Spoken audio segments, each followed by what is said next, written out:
Vamos comigo resolver questões de fitopatologia que caíram nos últimos concursos desse ano de 2025. Selecionei aqui questões de concursos do ano de 2025. Então, mais atual do que isso não tem. Vamos lá. Olá, eu sou Fabiana, engenheira agrônoma, mestre, doutora e especialista em fitopatologia. Estou aqui para descomplicar a fitopatologia para você. Então, vamos lá para a nossa primeiríssima questão. É da banca VUNESP, o órgão desse concurso era para a Prefeitura de Sertãozinho e para o cargo de engenheiro agrônomo. Tudo questão desse ano. Então vamos lá. Primeira pergunta, o comando da questão diz o seguinte: assinale a alternativa que apresenta um dos mais graves problemas fitossanitários encontrados em viveiros de produção de mudas florestais e que causa o tombamento de plântulas e podridão de raízes. Então, minha gente, para essa questão, você vai precisar aí de conhecimentos gerais de fitopatologia, né? Aqui ele só falou mudas florestais, não deu exemplo de qual cultura de fato, então causa problemas em viveiros. Então, é a informação que a questão trouxe. Deixa eu ver como eu pego o point aqui. Ok. Então, vamos observar os itens. Ele fala que o item A é a ferrugem foliar. Errado, tá? A gente já pode riscar o item A. Por quê? Primeiro, a ferrugem, gente, é um fungo que ele ocasiona aquele sintoma de uma ferrugem mesmo, amarelado ali na folha. Então, ele ataca folhas já em desenvolvimento. Aqui na questão fala em viveiros. Então, quando a gente fala em viveiros, a gente já vai entendendo que são plantas que estão sendo produzidas em ambiente fechado. Então, você já exclui aí. Então, a ferrugem foliar, ele é um fungo que tem como disseminação, por exemplo, o vento. Então, as barreiras físicas de viveiros já é uma forma de evitar fungos dessa característica. Então, a ferrugem foliar, ela causa sintomas na folha, né, na parte abaxial, no lado inferior, né, como se você virasse a folha, vira a folha. Então, você vê os sintomas ali quando vira as folhas. Então, as folhas estão bem desenvolvidas. Então, aí, primeira coisa, viveiros tem a proteção física, vai evitar que chegue fungos patógenos dessa forma, tá? Porque o esporozinho já não entraria aí da ferrugem foliar, ok? Segundo, esse fungo, ele precisa de uma folha bem desenvolvida. Concorda que são plantas ainda pequenas ou mudas florestais ainda pequenas também. Então não tem esse desenvolvimento foliar que seja ideal para que esse fungo ataque. Então tá, risca aí, vamos riscar aqui. Tá aqui, ó, ferrugem foliar, não. Oídio, gente, também é um fungo que ele acomete ali a folha. Então, ele também acomete a folha. É um pozinho branco que a gente vê na parte superior, tá? Que o contrário, a ferrugem é na parte inferior, abaxial, e o oídio é na parte superior, na parte adaxial da folha. Também as folhas precisam estar bem desenvolvidas, né? Normalmente acontece em locais onde a umidade é baixa, o que não é realidade dentro de viveiros, porque ali você já tem uma umidade mais alta, as plantas estão sempre irrigadas, até porque para ajudar nesse processo de pegamento, então já não é uma realidade. Então risca aí, oídio também não é. Item C, dumping off. Exatamente, gente, é o dumping off. O dumping off é o nome tombamento de plântulas. É o mesmo nome, então a gente fala tombamento de plântulas ou dumping off, tá? Então aí a gente tem o item C, que é o item correto. É um dos maiores problemas que se encontra na questão dos viveiros, porque é um fungo de solo, que ele vai estar ali já presente no solo. E aí você vai fazer lá a propagação dentro do viveiro e já tem o fungo ali presente, tá? Item D, mosca branca. A mosca, né, é um inseto e a questão aqui, ela tá falando do tombamento dessas plântulas que é ocasionado por um patógeno. Então, e cochonilha também é um inseto. Então, aí nenhum mosca branca e cochonilha nem patógenos são. Então, já arriscamos aqui essas duas. O gabarito aí, deixa eu apagar aqui. Item C de casa, ok? Dúvidas? Deixa aí nos comentários se ficou alguma dúvida. Vamos aqui para a segunda questão. A segunda questão foi do órgão do IF, do Instituto Federal do Rio Grandense, a prova para professor. A questão aí fala de sintomatologia. Você vai precisar saber dessa questão aí, são sobre sintomas. Então vamos aqui. Sintomatologia é o estudo dos sintomas de plantas, de grande utilidade na diagnose, verdade. Qualquer manifestação de um agente nocivo pode ser considerada sintomas. Sobre os sintomas, associe os itens utilizando o código a seguir. Ele lista 4 sintomas: calo, 2, encarquilhamento, 3, roseta, 4, mosaico.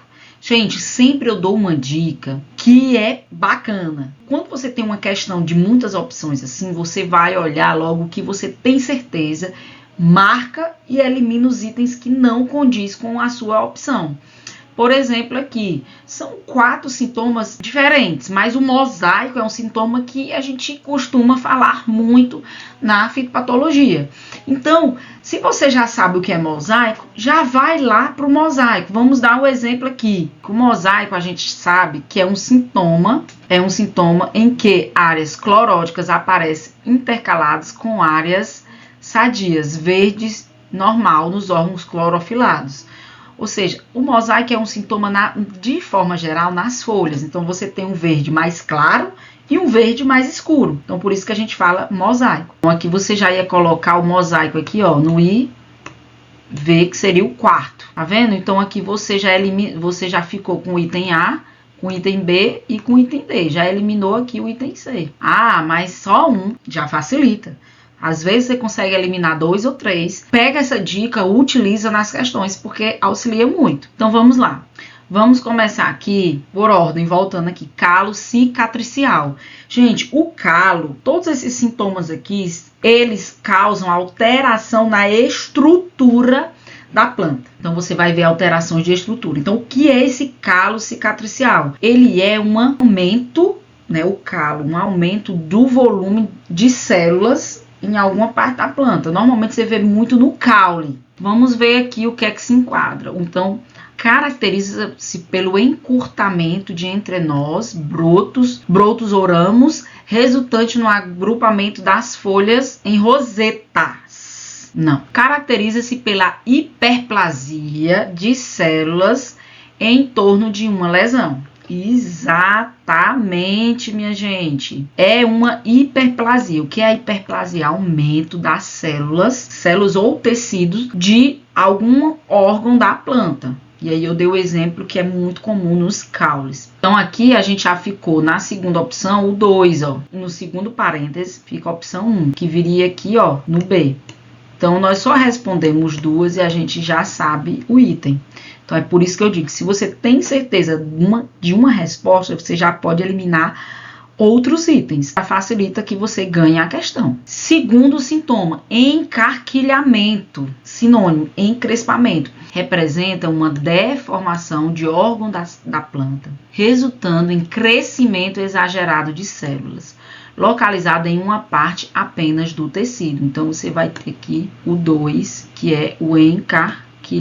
Vamos para agora, o que sobrou foi roseta, né? E aqui eu até deixei por último porque a própria definição aqui que eles trouxeram já nos dá uma dica da resposta. Então ele traz aqui, ó, caracteriza-se pelo encurtamento de entrenós, brotos ou ramos, resultando no agrupamento das folhas em rosetas.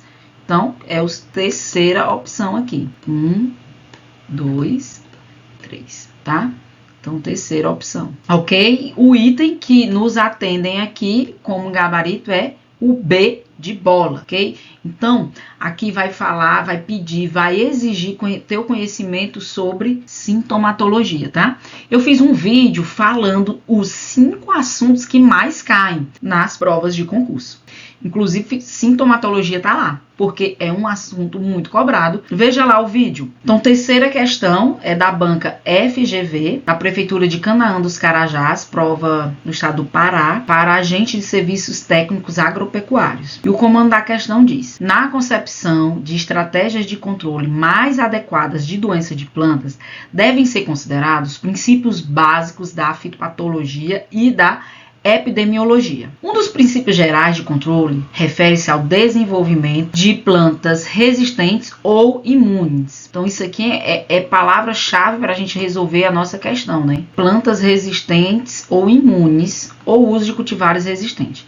Assinale a opção que indica o princípio descrito no enunciado. Então, pessoal, essa é questão bem capciosa, tá? Para nível de agente, muito bem elaborada. Então, assim, vai exigir um conhecimento seu do ciclo da relação patógeno-hospedeiro. E aí, esse ciclo é onde você vai ter o entendimento do princípio de Wetzel, onde ele traz 5 princípios de controle baseado nas 5 fases da relação patógeno-hospedeiro. Então, é uma questão capciosa, como eu falei. Tem um vídeo que eu falo um pouco aí do princípio de Wetzel, dos princípios de controle, veja aí esse vídeo.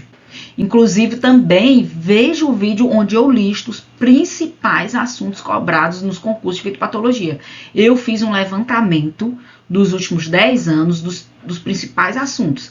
E esse assunto de epidemiologia, ciclo da relação patógeno-hospedeiro, está de fato lá listado, tá? Então vamos lá. Então aqui, como eu falei, você vai precisar desse conhecimento do ciclo da relação patógeno-hospedeiro. As plantas, quando a gente utiliza esse método, a gente vai cair exatamente no princípio baseado na imunização, certo? Esse princípio da imunização, ele faz o quê? Nesse princípio, você vai ter o patógeno e hospedeiros, eles têm um início de relacionamento ali. Então aqui a imunização, ela entra no ciclo da relação patógeno-hospedeiro, lá na infecção, quando o patógeno tem o contato de fato com o hospedeiro e inicia a pré-penetração, penetração e estabelecimento com esse patógeno, ou seja, começa a colonizar esse hospedeiro. Então esse patógeno começa a colonizar, a utilizar de fato, a iniciar as relações parasitárias. Então muitas vezes é aqui na colonização onde a gente já começa a observar sintomas visuais aí,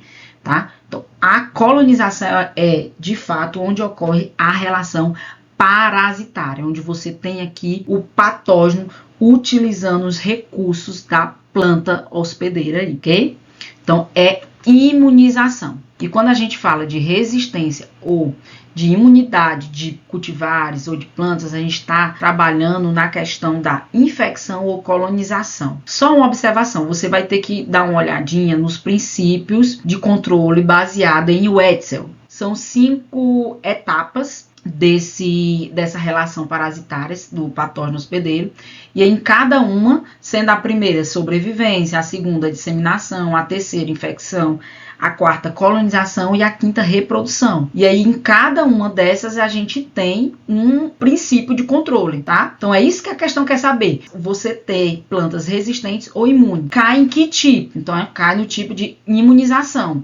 E a imunização, ela é feita a partir de que tipo de relação parasitária? Lá na colonização ou na infecção do ciclo patógeno hospedeiro, tá? Por isso que eu falei que é uma questão que exige um pouco. Então espero que vocês tenham entendido. Se não entendeu, deixa uma observação aí. Então aqui, gabarito C. Quarta questão do IF Sul-Rio Grandense, uma prova para professor, é BTT. E o comando da questão diz: o início da doença de uma planta no campo é marcado pelo aparecimento da primeira lesão em uma planta hospedeira. Gente, essa questão também vai aqui exigir de você conhecimento aí no ciclo da relação patógeno-hospedeiro. Então, tem que estudar esse ciclo, tá, minha gente? E mais uma vez, no vídeo que eu abordei os principais assuntos que caem nos concursos de patologia, tá listado esse ciclo da relação patógeno-hospedeiro, que o pessoal inclui muito como no estudo de epidemiologia. Então vai lá ver esse vídeo. Continuando. Embora o aparecimento dessa primeira lesão seja resultante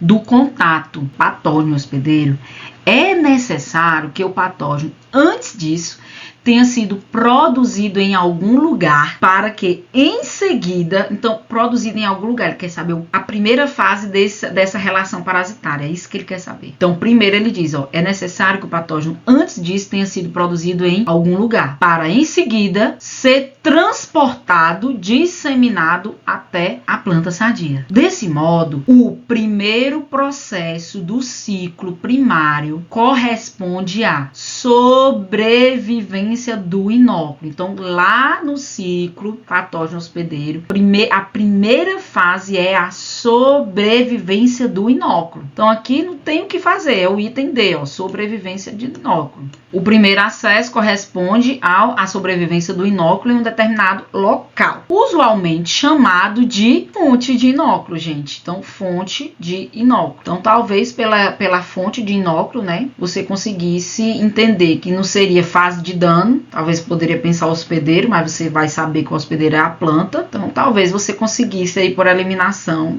acertar, mas assim, porque assim, gente, fitopatologia, ou você sabe ou você não sabe, às vezes não dá pra ficar adivinhando. Muitas vezes a gente usa termos no dia a dia que na fitopatologia se enquadra de outra forma, e aí pega você. Então vamos lá, né, porque os termos enganam. Toda essa questão aqui tá ligada à relação, ao ciclo da relação patógeno-hospedeiro. Então, o gabarito D de deu certo aqui. Vamos lá, pessoal. Nossa, já apareceu o gabarito, não tem problema.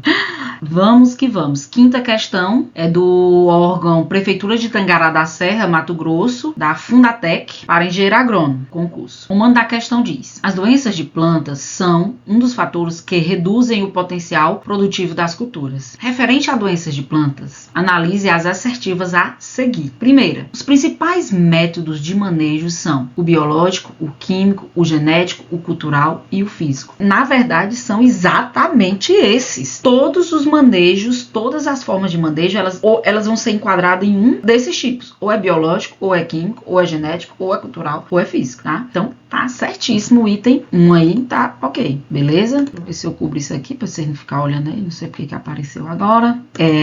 Vamos aqui, cadê minha canetinha? Então, esse primeiro, verdade. Segunda, os fungos são o grupo de maior relevância em doenças de plantas cultivadas. Sim, verdade.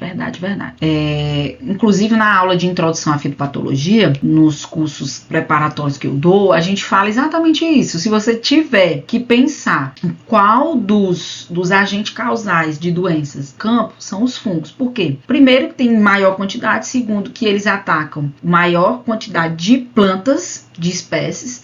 Então, às vezes um fungo ele ataca diversas espécies, então que a gente chama de cosmopolitas. Então, de fato, o grupo de maior relevância dentro dos fitopatógenos é aí fungo. Se você tivesse que chutar um nome de um patógeno lá, você ia chutar algum de fungo. E Agrios, né, no livro de Agrios, que é um dos livros muito importantes na fitopatologia, no primeiro capítulo ele já vem de fato falando que os fungos eles são preocupantes porque eles existem em maior quantidade e atacam diversas plantas, diversos tipos de planta em diversas fases de desenvolvimento na planta. Terceira é assertiva. Em muitos casos, o controle químico é a única medida eficiente e economicamente viável para garantir altas produtividades e qualidade da produção. O que é que acontece? Muitas vezes o controle químico ele é o único eficiente. Por quê? Porque o produtor deixa para resolver o problema quando ele existe. E a gente sabe que na fitopatologia o grande sucesso é a prevenção. Então, o que que acontece? O produtor esperou ali o problema e na hora que o problema surge, então assim, você já tem uma reprodução ali no campo do patógeno, o ciclo já está estabelecido desse patógeno no campo, você precisa diminuir essa população desse patógeno, então você vai vir ali com controle químico, né, que é o que vai, de fato, resolver. Porém, ele é eficiente nessa realidade. Os outros manejos ou controle são eficientes. Então, a banca considerou como certo. Mas, assim, os outros também, quando usados de forma conjunta, de forma preventiva, são altamente eficientes. Quarto, o ambiente, hospedeiro e patógeno compõem o tripé para o entendimento de como se desenvolve uma doença em plantas. Verdade, né, gente? Aqui a questão trouxe o triângulo da doença. Então, você tem lá o triângulo da doença, você tem o ambiente, o patógeno e o hospedeiro. Para que essa doença ocorra, os três componentes desse triângulo têm que estar presentes, né? Você tem que ter um ambiente favorável, um hospedeiro susceptível e um patógeno virulento. Então, tem que estar tudo casadinho aqui para que de fato a doença ocorra. Então, correto também. Então, aqui, né, vai ser o item D.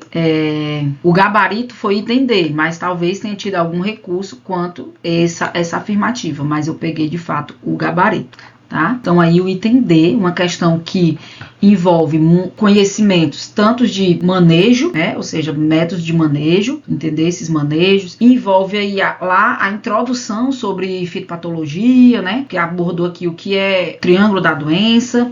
Então, assim, é uma questão que poderia enquadrar como no tópico de introdução à fitopatologia. Então, você precisaria aí desse conhecimento para resolver. Não estava muito aprofundada, então, portanto, numa introdução geral ali à fitopatologia, você conseguiria responder com clareza essa questão. Então, anotem aí o gabarito dessas 5 questões, todas questões de concurso que ocorreram esse ano de 2025. Então, se você tem alguma questão, algum concurso que você foi prestar, tem alguma questão que você queira que a gente resolva, nos manda aqui nos comentários, coloca o link aí da questão que a gente vai ter uma satisfação em resolver, em te ajudar de alguma forma, tá?